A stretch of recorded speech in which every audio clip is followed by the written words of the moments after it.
Tom Aspinall just doesn't get it. He does not understand that Stipe Miocic and Jon Jones is the fight to make. It is a fight for legacy. It is a fight between two of the GOATs of their respective weight classes. Jon Jones, light heavyweight GOAT. Stipe, heavyweight GOAT in a lot of people's world. For me, it's Fedor, but fair enough. Give it to Stipe.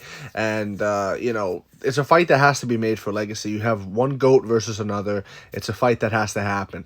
And unfortunately for Tom Aspinall, it's taking place during his reign, and he needs to understand that, and he just needs to step aside and let it happen.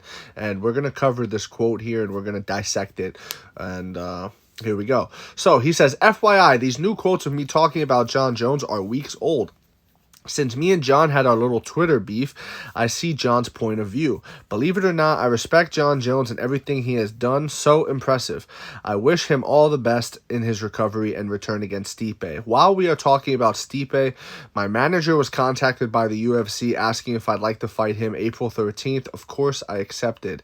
A little later, we were told Stipe doesn't want to fight me and only interested in fighting Jon Jones. On that note, I will stop crying, accept it ain't going to happen, and enjoy the fight me and all the other fans want to see. Legend versus legend for the heavyweight title. Maximum respect, guys. Yay. So here's the thing. That last paragraph is all he needed to say. He didn't need to bring up all the other nonsense. And what I mean by that is months ago, when Tom Aspinall first won the interim title against Sergey Pavlovich, Dana White came out and squashed all that. Dana White said months ago that Stipe will not be fighting for an interim title and that it would be disrespectful to even offer Stipe that.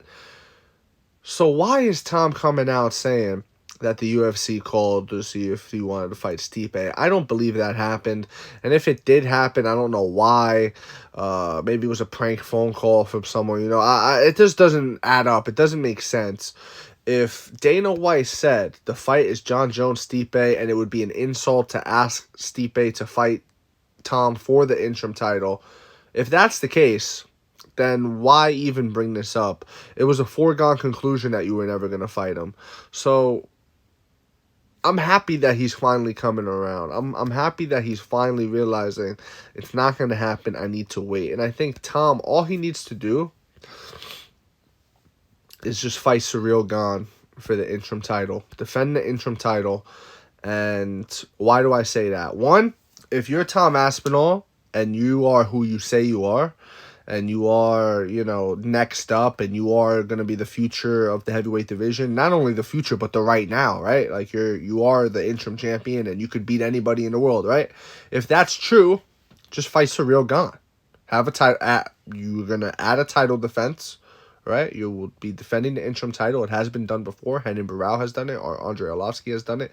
It has been done before. As dumb as it is, I think it is dumb to defend an interim title, but there are special circumstances, and this being one of them. Now, Tom Aspinall fights Ciryl Gane. Let's say he beats Ciryl Gane. His stock goes up. Not only does his stock goes up, but he gets a big payday because he's going to be a champion and he's going to get championship pay, which is a cut of the pay-per-view and things like that. So all in all, it works out for Mr. Tom Aspinall. I don't get the problem. I don't get why he's so hard on, I gotta fight Jon next. I gotta fight Jon or Stipe. It makes no sense.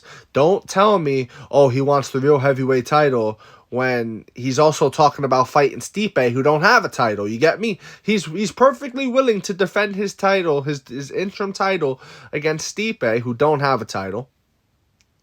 But he's not willing to defend it against Ciryl Gane. Just defend it against Ciryl Gane, bro. I'm not even saying you lose that fight. I think it's a competitive, compelling matchup. And I think due to the power advantage, I would say Tom Aspinall's got a good shot there. I think Tom Aspinall could knock him out, I think he could.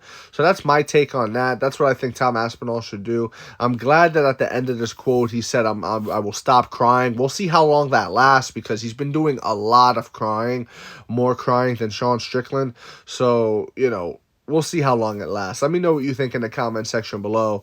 If you agree with me, disagree with me, it doesn't matter. Just join the discussion and please follow for more. Thank you. You are all appreciated.